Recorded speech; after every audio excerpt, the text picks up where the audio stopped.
मैं मुबल्लिग बनूं सुन्नतों का, खूब चर्चा करूं सुन्नतों का, हो करम बहरे खाके मदीना।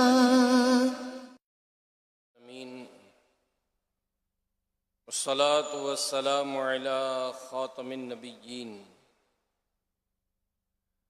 अम्मा बाद फ़अऊज़ु बिल्लाहि मिनश शैतानिर रजीम बिस्मिल्लाहिर रहमानिर रहीम। अस्सलातु वस्सलामु अलैका या रसूलल्लाह व अला आलिका व सहाबिका या हबीबल्लाह। अस्सलातु वस्सलामु अलैका या नबिय्यल्लाह व अला आलिका व सहाबिका या नूरल्लाह।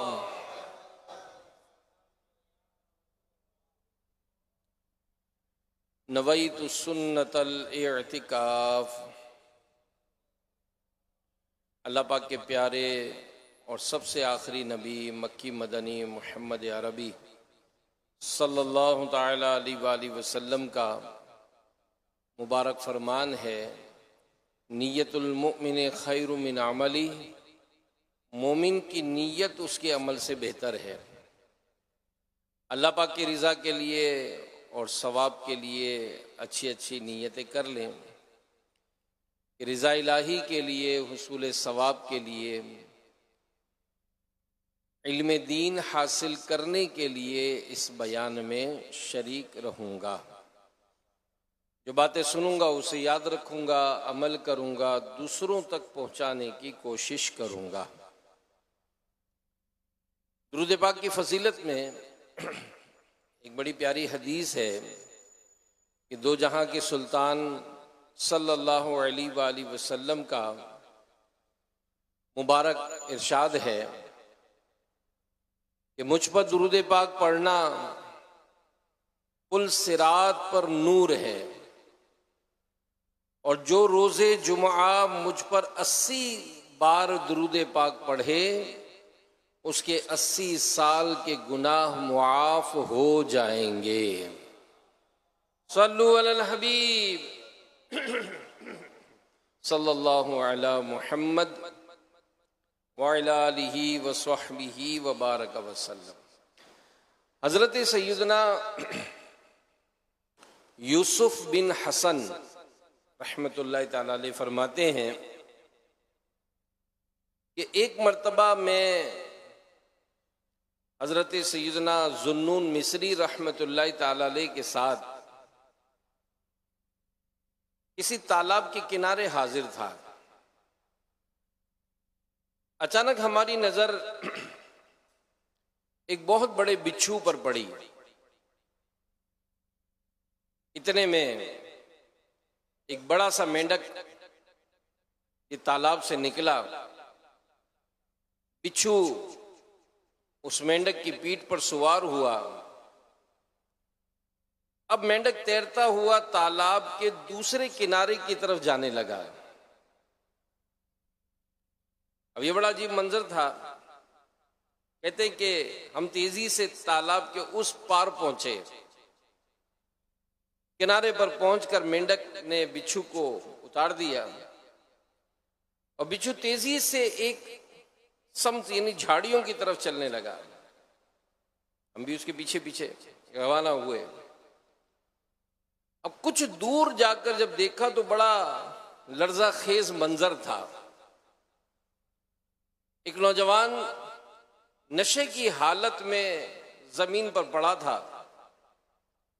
शराब की बोतल उसके पास पड़ी हुई थी और एक खौफनाक सांप कहीं से निकलकर कुंडली मारकर उसके सीने पर बैठ गया।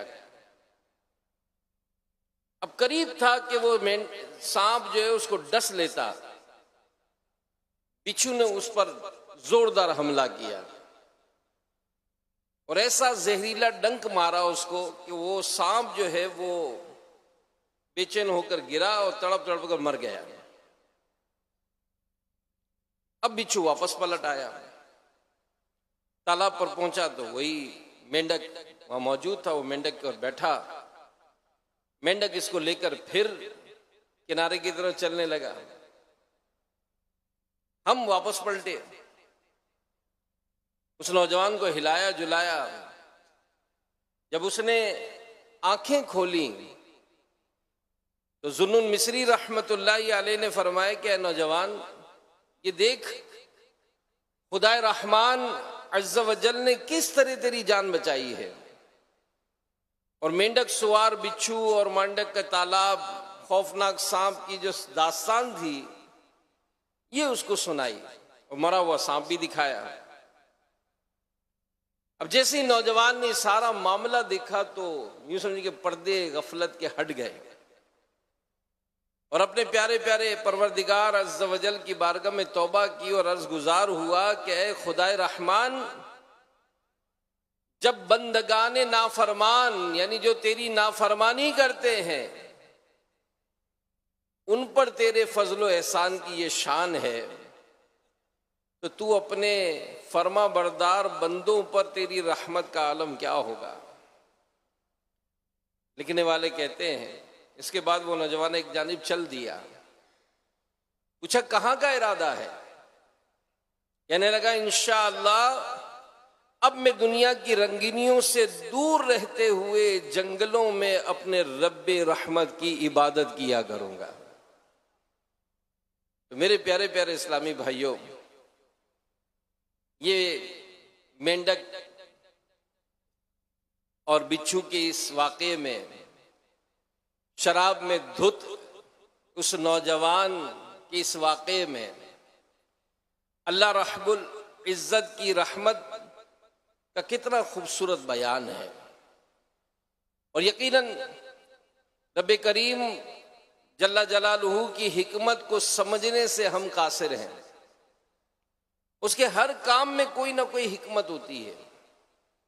किसी को मुसीबत में मुब्तला करना ये कभी हिकमत, तो किसी को बेतलब मुसीबत से बचा लेना ये भी उसकी हिकमत है।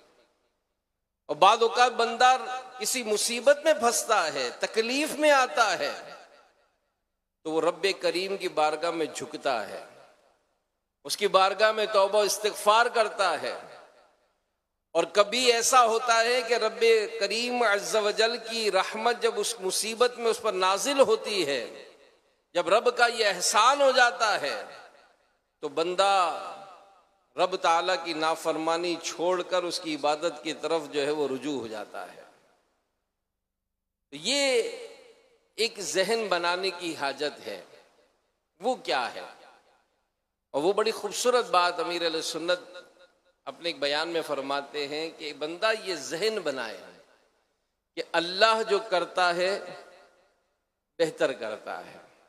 ये जहन बनाए, अल्लाह जो करता है बेहतर करता है। दोबारा दोहराएगा, अल्लाह जो करता है बेहतर करता है। यकीनन आजमाइशें मुसीबतें आती हैं, बंदे को हिलाकर रख देती हैं, लेकिन ऐसे मौके पर बंदे का जब ये जहन बने तो आगे चलकर उस बात को ये बात रोशन हो जाती है कि जनाब ये जो हुआ ये दर हकीकत मेरे लिए यही बेहतर था, जिसके सबब में बहुत बड़ी मुसीबतों से बच गया। तफसीर नईमी में हजरत मुफस्सिर शहीर हकीमुल उम्मत हजरत मुफ्ती अहमद यार खान रहमतुल्लाह तआला अलैह अपनी तकरीर में फरमाते हैं बड़ी खूबसूरत बात कि हजरत बायज़ीद बिस्तामी रहमतुल्लाह तआला अलैह कि किसी जगह से गुजर रहे थे। अब देखें, बातें हम भी देखते हैं, वाक़यात हमारे सामने भी होते हैं, चीजें हम भी समझते हैं, लेकिन इनसे नसीहतें हासिल करना ये कमाल दर्जे की बात है। और इसीलिए दावत इस्लामी के दीनी माहौल में इस बात का जहन बनाया जाता है कि हम किताबें पढ़ें, हम स्टडी करें, मुताला करें। कि कुरान का तर्जमा, कुरान की तफसीर ये तो हम देख लेते हैं, लेकिन इसके तहत जो उलमा ने मजीद जो वाक़यात लिखे हैं, बुजुर्गों की सीरत में जो ये वाक़यात मिलते हैं, इसमें हमारे लिए क्या नसीहत है। चीजें हम भी देखते हैं। बायजीद बिस्तामी रहमतुल्लाह ताला अलैह कहीं से गुजर रहे थे तो बारिश हो चुकी थी, एक बच्चा आपके सामने कीचड़ में गिर गया, उसका बदन, लिबास ये सारे गंदे हो गए। अब लोग देखते और गुजर जाते, कोई परवाह नहीं करता। कहीं दूर से उसकी मां ने देख लिया, दौड़ती हुई आई, 2 थप्पड़ बच्चे के लगाए, कपड़े उतार कर धोए और उसको नहला दिया। अब देखिए बायजीद, ये वाकया तो हमने भी देखे, मगर बायजीद बिस्तामी रहमतुल्लाह ताला अलैह ने जब ये देखा तो वजद आ गया। फरमाया कि यही हाल हमारा और रहमत इलाही का है। हम गुनाहों के दलदल में लिथड़ जाते हैं, किसी को क्या परवाह, मगर रहमत इलाही का दरिया जोश में आता है, हमको मुसीबतों के जरिए दुरुस्त किया जाता है, तौबा और इबादत के पानी से गुस्ल देकर साफ कर दिया जाता है। जब मेहरबान माँ कुछ सजा देकर खबरदार कर सकती है तो हमारा परवरदिगार इससे ज्यादा कहीं मेहरबान है, वो बसा औकात सजा देकर इस्लाह फरमाता है। रब्बे कायनात का ये बंदों को मुसीबतों में मुब्तला करना, मुसीबतों में मुब्तला करना ये दर हकीकत इम्तिहान है, जी हाँ, लेकिन इसके जरिए रब ताला बंदों के गुनाहों को मिटाता और उनके दर्जात को बुलंद फरमाता है। कुरान पाक की सूरह अल-कबूत में आयत नंबर 2 में अल्लाह पाक इरशाद फरमाता है, अहसिबन नासु अन युतरकू अन यकूलू आमन्ना वहुम ला युफ्तनून। तर्जमा कंजुल ईमान कि क्या लोग इस घमंड में हैं कि इतनी बात पर छोड़ दिए जाएं कि कहें हम ईमान लाए और उनकी आजमाइश ना होगी।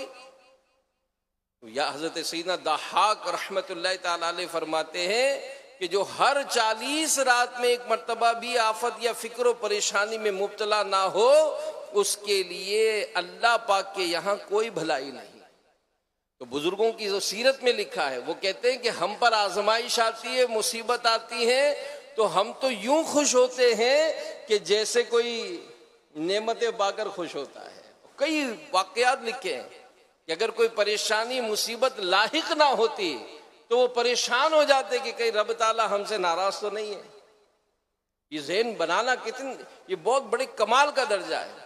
बल्कि एक बड़ा प्यारा एक मकतूब है अमीर अहले सुन्नत का, जो आप कभी कोई आकर अपनी परेशानी और दुख का, दर्द का, परेशानी का जब इजहार कोई करता है तो अमीर अहले सुन्नत उसको वो पर्चा अता फरमाते। कुछ उसमें मदरी फूल लिखे हैं, उसमें एक रिवायत लिखी है।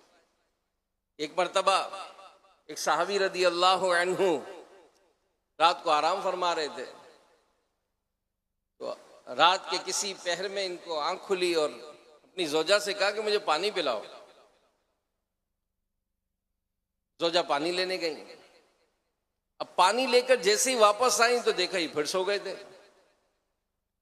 अब सोचने लगी कि अगर उठाती हूं तो नींद में खलल आएगा और सो जाती हूं तो फिर इनको पानी की जरूरत पड़ेगी। तो इसी कैफियत में सारी रात पानी का प्याला लेकर खड़ी रही। अब सुबह जब उनकी आंख खुली, देखा कि जोजा खड़ी हैं, तो पूछा कि क्या सारी रात तुम पानी का प्याला लेकर खड़ी रही? कहा, मैंने कहा पता नहीं कब आंख खुल जाए। बहुत खुश हुए और कहा कि मैं तुमसे बहुत खुश हूं, मांगो क्या मांगती हो? कहने लगे आप मुझसे खुश हैं? कहा मैं बहुत खुश हुआ, मुझे तलाक दे दीजिए। कहा मैं खुश हूं, इनाम देना चाहता हूं। कहा कि अगर आप मुझसे खुश हैं तो मुझे तलाक दे दीजिए। दोनों में बहस हुई। तय हुआ कि चलो नबी पाक सल्लल्लाहु अलैहि वसल्लम की खिदमत में हाजिर होते, इस मसले का हल कराते हैं। जब दोनों मियाँ बीवी रास्ते में चलने लगे तो अचानक रास्ते में एक ठोकर लगी और उन सहाबी रदी अल्लाह अन्हु का पैर टूट गया। जब पैर में तकलीफ हुई, चोट लगी, पैर टूट गया, तो जोजा कहने लगी कि अब मुझे तलाक नहीं चाहिए, वापस घर चले। बड़े हैरान हो गए, पूछने लगे कि जब मैं तुमसे खुश हुआ, तुम्हें इनाम देना चाहने लगा, तो तुमने कहा कि मुझे तलाक दे दो। अब जब मेरा पैर टूटा है तो तुम कहती हो वापस घर चलो, बात क्या है? तो फरमाने लगी कि असल में आप ही ने मुझे बताया था कि अल्लाह के नबी सल्लल्लाहु अलैहि वसल्लम का फरमान कि अल्लाह पाक जिससे मोहब्बत करता है उसे मुसीबत में, तकलीफ में मुब्तला करता है। आपसे जब से शादी हुई आप कभी बीमारी नहीं पड़े, आपको कोई तकलीफ ही नहीं आई, आपको कोई मुसीबत ही नहीं पहुंची। तो मेरे दिल में ख्याल आया कि कहीं ऐसा तो नहीं कि रब ताला नाराज है, आप परेशान ही नहीं होते कभी। तो इसलिए मैंने चाहा कि मैं आपसे तलाक ले लूं। लेकिन अब जबकि आपका पैर टूटा है तो इसका मतलब रब ताला आपसे मोहब्बत करता है, जब भी तो आजमाइश आई है, इसलिए अब तलाक नहीं चाहिए, वापस घर चले। तो ये जहन बनाना, क्योंकि ये याद रखिएगा, तकलीफ और मुसीबत के जो दिन है ना, ये होते बहुत थोड़े हैं, होते बहुत थोड़े हैं। यानी अगर हम सोचें कि भाई मुझे बुखार हुआ और सारी रात में बुखार में तपता रहा, ठीक है, कितनी रात? 3 रातों से बुखार, रात को बुखार चढ़ जाता है, सख्त बुखार होता है, मैं बहुत तकलीफ में गुजारी 3 रातें, ठीक है। 365 रातों में अगर 3 रातें निकाल दें, बकिया कितनी बची? 362 रातें आपने सुकून से गुजारी। जी हाँ, गुजारी। क्या इन रातों का रब ताला की बारगाह में शुक्र अदा किया था? भाई ये जो तकलीफ मिली ये आई कहां से? रब की तरफ से। नेमतें मिली कहां से? रब की तरफ से। तो जब 362 रातों का शुक्र अदा नहीं किया तो 3 रातों का शिकवा करना कैसा है? बात अगर समझ में आ जाए, ये तकलीफ, आजमाइश, इसके दिन थोड़े होते हैं।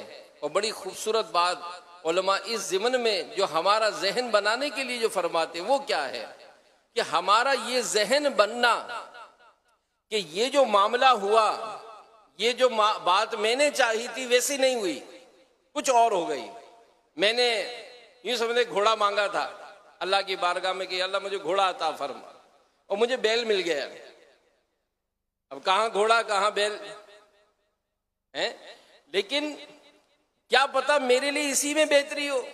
जी हाँ, कुरान पाक में इसके वाज़े जो है वो इरशादात हैं कि अल्लाह पाक जो बेहतर समझता है वो अता फरमाता है। सूरह बकरा की आयत नंबर 216 में अल्लाह पाक इरशाद फरमाता है, व असा अन तकरहू शैअन व हुवा खैरुल लकुम व असा अन तुहिब्बू शैअन व हुवा शर्रुल लकुम वल्लाहु यअलमु व अंतुम ला ता'लमून।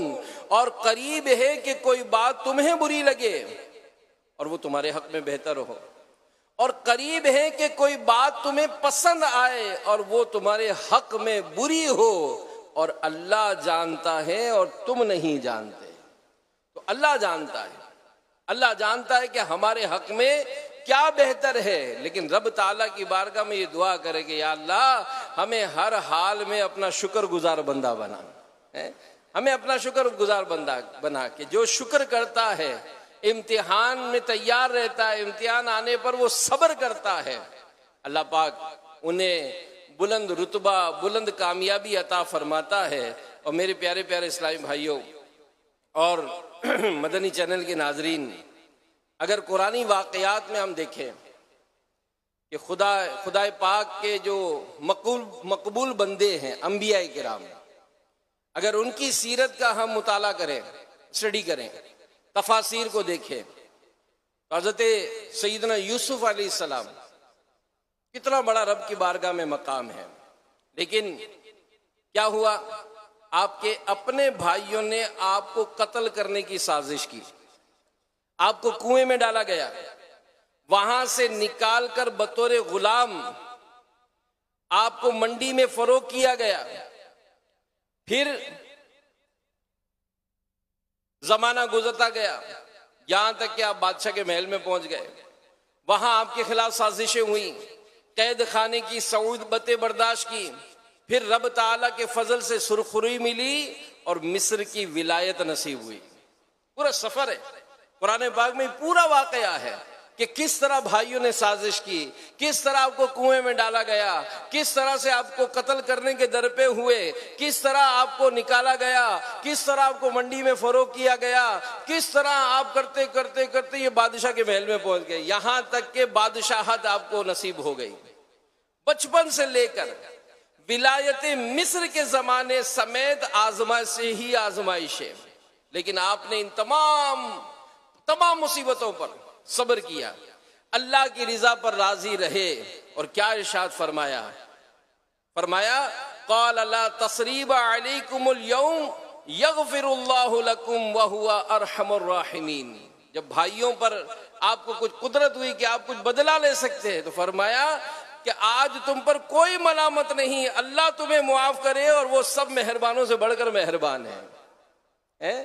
ये कमाल कि अगर किसी ने कोई तकलीफ पहुंचाई भी है और कभी अगर ताकत नसीब भी हो जाए तो उस वक्त बदला लेने की बजाय उनको मुआफ कर देना, ये कमाल दर्जे की बात है। और फिर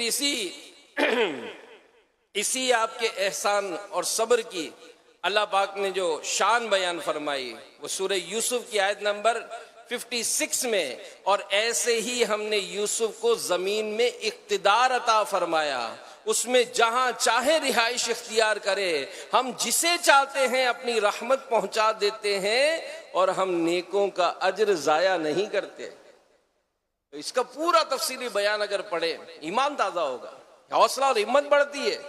आजमाइशें मुसीबतें ये जिंदगी का हिस्सा बनती हैं, लेकिन जब ये जिंदगी में जब इस तरह के मामलात आते हैं और सामने ये वाकयात हो, सामने ये सीरत हो कि ये मुसीबत तो कुछ नहीं, हम अपने घर में बच्चों की तकलीफ पर, जैसे बाद औक़ात मजहबी खासकर जो दावत इस्लामी से जो ताल्लुक रखते हैं, तो चूंकि मिलना मिलाना ज्यादा होता है, बारहा का तजर्बा है, आप लोगों से मिलना शुरू करें और मुस्कुराहट के साथ लोग आपसे दुआ का कहेंगे, यार दुआ करना कि मेरे बच्चे बीमार हैं, मेरे घर में ये परेशानी, मेरा ये मामला।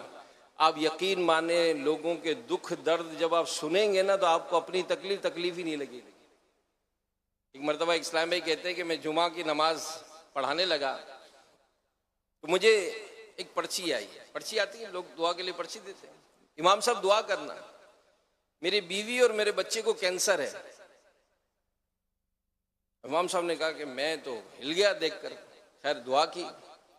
जब नमाज जुमा से फारिग हुए तो किसी और मोहब्बत वाले का फोन आया और उसने अपने शिकवे शिकायत शुरू कर दी कि यार दुआ करो, बहुत परेशान हूं, ये तकलीफ, ये तो लिस्ट बन गिनवाना शुरू की। उसने कहा आज एक पर्ची आई है। क्या? ये पर्ची आई है कि उसकी बीवी और बच्चे को कैंसर है। क्या ऐसी तकलीफ है? नहीं, अल्लाह का शुक्र, अल्लाह का शुक्र। यार लोग हमसे ज्यादा परेशान नहीं है, लोग हमारे से ज्यादा दुख में है, लोग हमसे ज्यादा प्रॉब्लम से उनको। अगर हौसला और हिम्मत हार जाएंगे तो आप बताएं खानदान को कौन संभालेगा?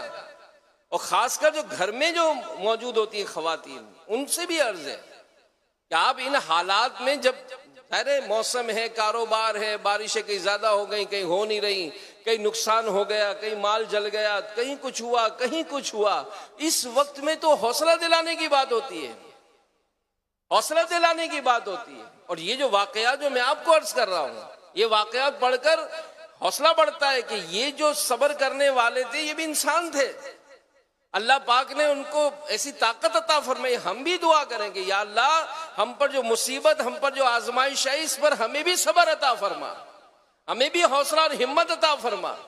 वक्त तो गुजर जाता है।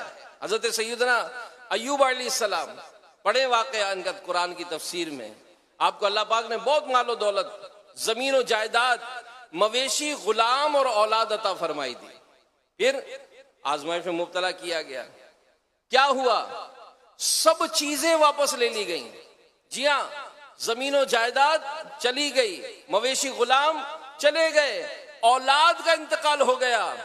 आपकी औलाद मकान गिरने से दबकर फौत हो गई, बांदी गुलाम खत्म हो गए, तमाम जानवर जिनमें हजारहा ऊंट, हजारहा बकरियां थीं, सब मर गए, तमाम खेत, तमाम बागात बर्बाद हो गए, यहां तक कि कुछ बाकी ना रहा।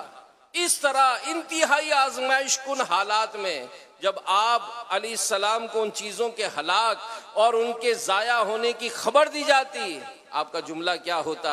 तो आप अल्लाह पाक की हम्द बजा लाते और फरमाते मेरा क्या था, मेरा क्या था, जिसका था उसने ले लिया, जब तक उसने मुझे दे रखा था, मेरे पास था, जब उसने चाहा ले लिया, उसका शुक्र अदा हो ही नहीं सकता। मैं तो उसकी मर्जी पर राजी हूं।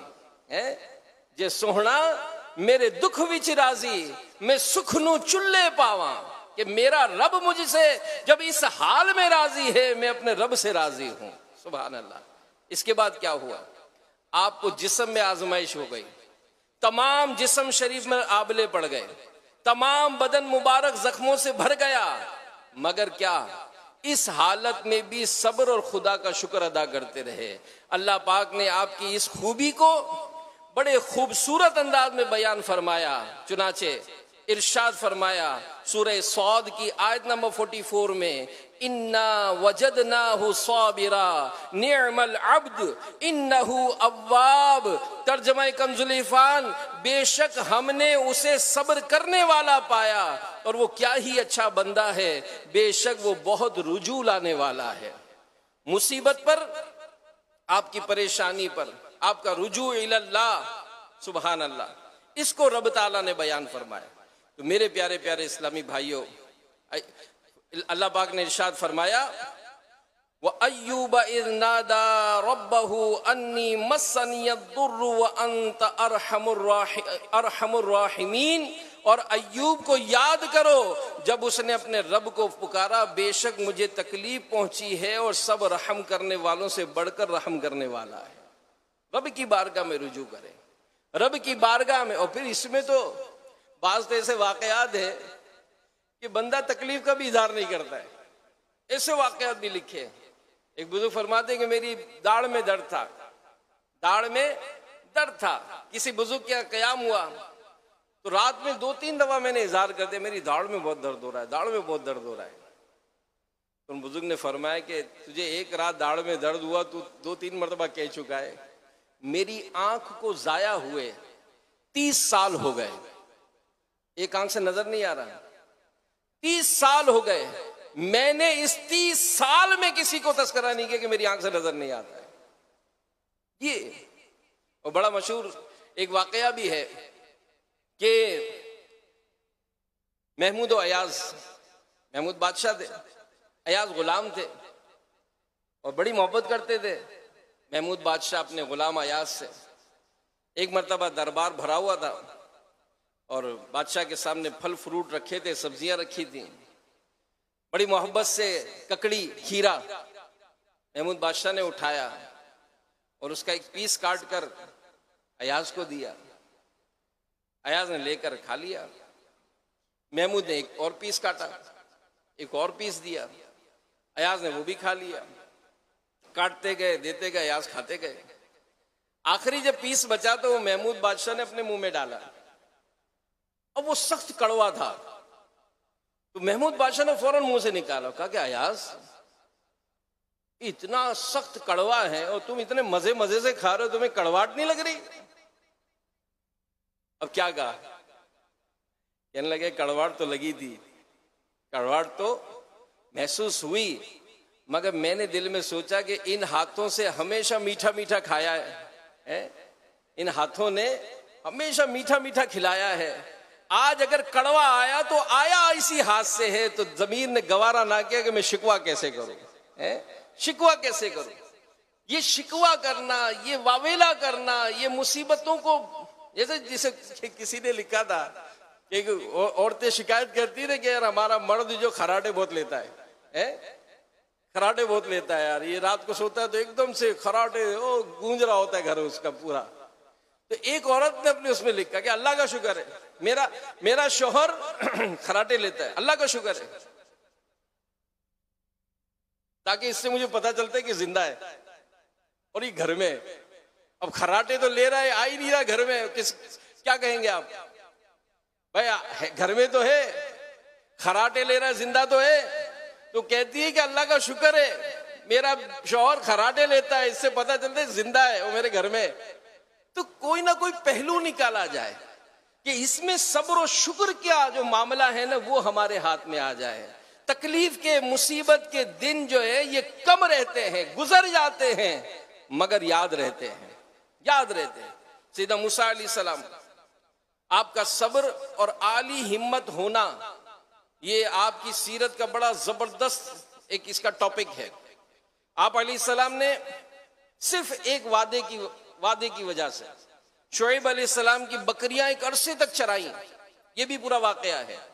नबूवत का मनसब मिलने के बाद फिरौन के दरबार में जाकर जोरदार अंदाज में ऐलान हक किया, फिरौन की रबूबियत को रद्द करके खुदा की रबूबियत और वहदानियत का पैगाम दिया। आगे उस वक्त फिरौन के जुल्म सितम और कहरो जबर सबको मालूम था, मगर तवील अरसे तक ऐसे खौफनाक माहौल में फिरौन का मुकाबला करते रहे अपनी तमाम तर कुव्वतों के साथ। आपका जानी दुश्मन ये फिरौन बन चुका था, जिसका जिक्र कुरान में मौजूद है। और फिर उससे नजात पाने के बाद अपनी कौम के साथ होने वाले जो वाकयात, वो ये भी बड़े सब्र आजमा थे, मगर आप सब्र करते रहे। आपकी सब्र की हमारे प्यारे नबी सल्लल्लाहु अलैहि वसल्लम ने भी तारीफ फरमाई। हदीस पाक में बुखारी शरीफ की कि अल्लाह पाक मूसा पर रहम फरमाए कि वो इससे ज्यादा सताए गए थे और उन्होंने सब्र किया था। तो ये वाकयात हमें खुद जज्बा दिलाते हैं, एहसास दिलाते हैं कि जिंदगी का ये जो सफर है, ये सफर आएगा आजमाइशों मुसीबतों के साथ। कोई भी एक सा वक्त नहीं रहता है, गुजर जाता है। और फिर जो वक्त गुजर रहा है, जहन ये बनाया जाए कि क्या मालूम इसमें मेरे लिए ये इसी में बेहतरी हो, है क्या मालूम कि मेरे लिए इसी में बेहतरी हो, मुझे नहीं पता, अल्लाह जानता है। जैसे कहते हैं कि एक ताजिर अपने दोस्तों के साथ किसी दूसरे मुल्क में माल खरीदने गया और वहां से सबने अपना अपना माल खरीदा। अब जहाज में रखकर पानी के जरिए सब ताजिर और सामान लेकर वापस आ रहे थे। अब रास्ते में तूफान आ गया, अब जहाज आजमाइश में आ गया। अब लग रहा था कि अब डूबा। आपस में मशवरा किया गया कि भाई सामान जो है काफी ज्यादा है, वजन बढ़ गया है जहाज का, लिहाजा अगर अपनी जान और जहाज को बचाना है तो सामान कुछ हल्का करना पड़ेगा। तो तय किया कि भाई सब थोड़ा थोड़ा अपना सामान जो है ना समंदर में डाल दे ताकि वजन हल्का हो जाए। अब इसमें क्या हुआ कि सारे दुकानदार एक तरफ हो गए, क्योंकि एक जो ताजिर था उसका माल सबसे ज्यादा था। उन्होंने कहा हम तो गरीब आदमी है, थोड़ा थोड़ा ही सामान है, अगर ये भी फेंक देंगे तो बचेगा क्या।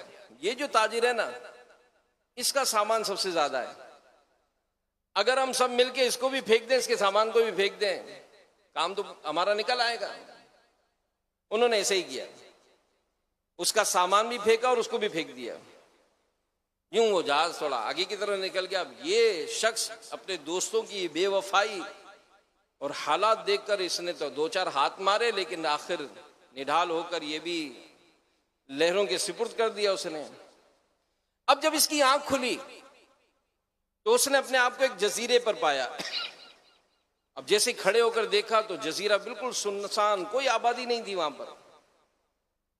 अब ये बड़ा परेशान कि इस जगह में कैसे जिंदगी गुजारूंगा। खैर आगे बढ़ा, कुछ जगह साफ सुथरी नजर आई, उसने कुछ साफ सुफ किया, कुछ लकड़ियां नजर आई तो बांस गाड़े, कुछ चादर लगाने के लिए कोई चीज मिल गई तो उसने वो चादर वादर लगाकर अपने रहने की जगह बना ली। अब भूख लग रही थी, क्या खाया जाए।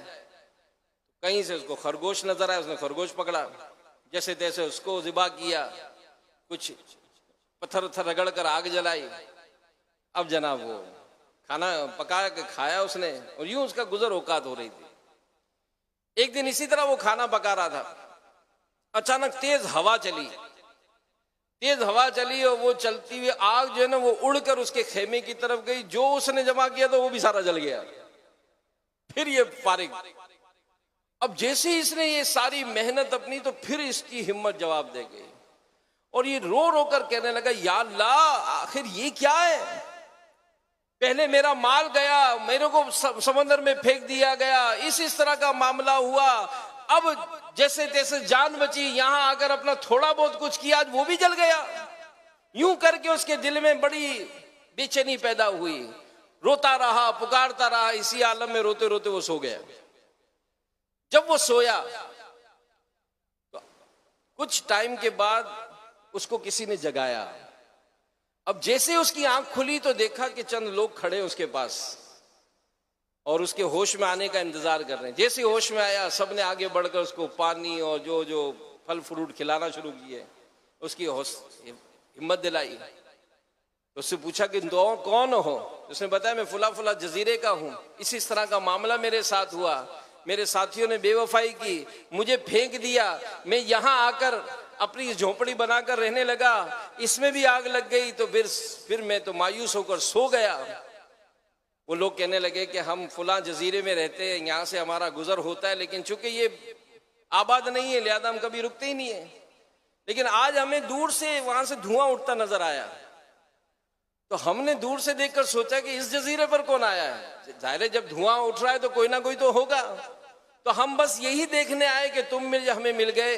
और सुनो, जिन साथियों ने तुम्हें फेंका था, आगे जाकर उनका पूरा का पूरा जहाज गर्क हो गया, वो खुद भी मर गए, उनका माल भी जाया हो गया। अब इस शख्स ने अल्लाह का शुक्र अदा किया, या अल्लाह तेरा शुक्र है, उन्होंने अगर मुझे ना फेंका होता और मैं भी मतलब अगर इस तरह किनारे पर आकर इस तरह के अगरचे आजमाइश के दिन आए, लेकिन बिल आखिर इसकी जान बची और इसको कोई रास्ता मिल गया। तो हम जिंदगी जो गुजार रहे हैं मेरे प्यारे साहब, ये नशेब व फराज, ये उतार चढ़ाव, ये सब जिंदगी का हिस्सा है। बंदे को जो तालीम दी जाती है वो यही कि रब की रिजा पर वो राजी रहे। तकलीफ, मुसीबतें, ये जिंदगी का हिस्सा। और हमारे प्यारे नबी मक्की मदनी मोहम्मद अरबी सल्लल्लाहु अलैहि वसल्लम की किताब हयात यानी सीरत का मुताला करें तो वो भी इस हकीकत को यहाँ कर देता है कि नबी पाक सल्लल्लाहु अलैहि वसल्लम की जिंदगी आजमाइशों तकलीफों से भरी हुई थी। और इस हकीकत के मुतालिक खुद हमारे प्यारे आका सल्लल्लाहु अलैहि वसल्लम ने इरशाद फरमाया कि जितना मैं अल्लाह पाक की राह में डराया गया हूं, इतना कोई और नहीं डराया गया, और जितना मैं अल्लाह की राह में सताया गया हूं, इतना कोई और नहीं सताया गया।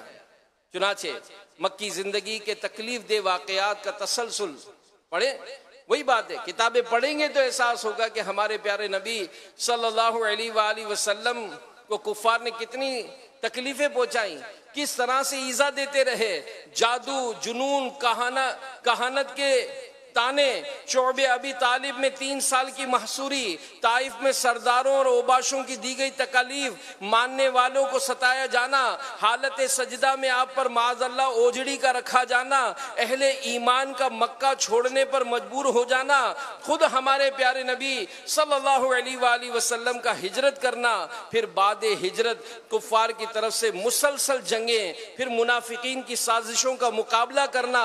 अलगरज अगर नबी पाक सल्लल्लाहु अलैहि वसल्लम की हयात तैयबा का जायजा लेते हैं तो सब्र, हिम्मत, अज़्म और हौसले की अजीम तरीन निशानियां मिलती हैं। और आप सल्लल्लाहु अलैहि वसल्लम ने अपनी इस साबिराना शान का राज खुद वाज़े फरमाया। ए आयशा, बेशक अल्लाह पाक उलुल अज़्म रसूलों से ये पसंद फरमाता है कि वो दुनिया की तकलीफों पर और दुनिया की पसंदीदा चीजों पर सब्र करें। फिर मुझे भी इन्हीं चीजों का मुकल्लफ बनाना पसंद किया। जब उन्हें मुकल्लफ बनाया तो इरशाद फरमाया, ए हबीब तुम सब्र करो जैसे हिम्मत वाले रसूलों ने सब्र किया। तुम सब्र करो जैसे हिम्मत वाले रसूलों ने सब्र किया। और अल्लाह की कसम मेरे लिए इसकी फरमा बरदारी जरूरी है, अल्लाह की कसम मेरे लिए इसमें फरमा बरदारी जरूरी है, और अल्लाह की कसम मैं जरूर सब्र करूंगा जिस तरह उलुल अज़्म रसूलों ने सब्र किया। और कुव्वत तो अल्लाह पाक ही अता फरमाता है।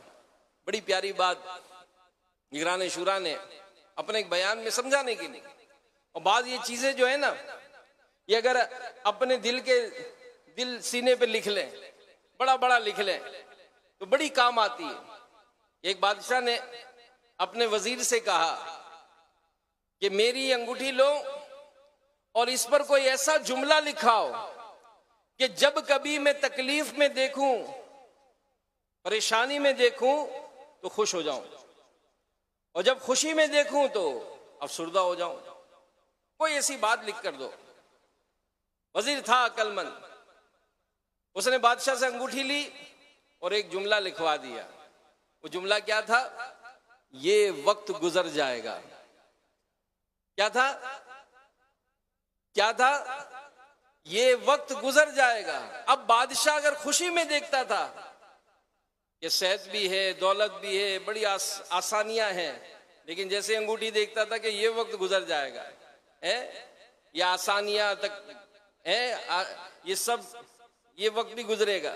और जब कभी तकलीफ में देखता था कि ये वक्त गुजर जाएगा, अगर तकलीफ है, बीमारी है, परेशानी है, वक्ती तौर पर है, बंदा हौसला और हिम्मत रखे, वक्त गुजर जाता है, फिर हिम्मत करके वो खड़ा हो जाता है।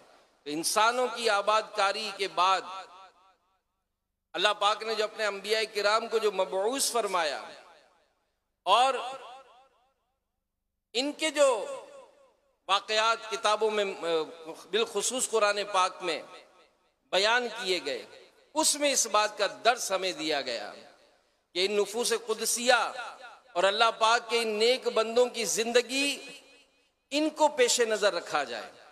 और जिस तरह से इन अल्लाह पाक के इन मकबूल बंदों ने अपनी जिंदगी गुजारी है, अल्लाह पाक के मकबूल बंदों ने जिस तरह से रब को राजी रखा है, हम भी कोशिश करें कि अगर कभी मुसीबत तकलीफ का सामना हो तो हौसला और हिम्मत ना हारें, हौसला और हिम्मत ना हारें। और यहां तक इसके जो फजाइल की अगर बात करें तो हदीस पाक में इसमें बड़ी जबरदस्त बिशारतें हैं। जी हाँ, बड़ी जबरदस्त बिशारतें हैं कि अल्लाह के प्यारे नबी सल्लल्लाहु अलैहि वसल्लम ने इरशाद फरमाया, बल्कि किसी बुजुर्ग रहमतुल्लाहि अलैह ने हजरत सैयदना हसन बिन ज़कवान रहमतुल्लाहि अलैह को उनकी वफात के 1 साल बाद ख्वाब में देखा तो पूछा कौन सी कब्रें ज्यादा रोशन हैं? फरमाया दुनिया में मुसीबतें उठाने वालों की, जिन्होंने तकलीफें उठाई, मुसीबतें उठाई, आजमाइश हुई तो सब्र किया, तो ऐसे लोगों की कब्रें जो हैं वो रोशन हैं कि घुप अंधेरी कब्र जो है जिसे दुनिया का कोई बल्ब रोशन नहीं कर सकता, इंशाअल्लाह वो प्यारे नबी सल्लल्लाहु अलैहि वसल्लम के नूर के सदके परेशान हालों के लिए नूरुन अला नूर होगा।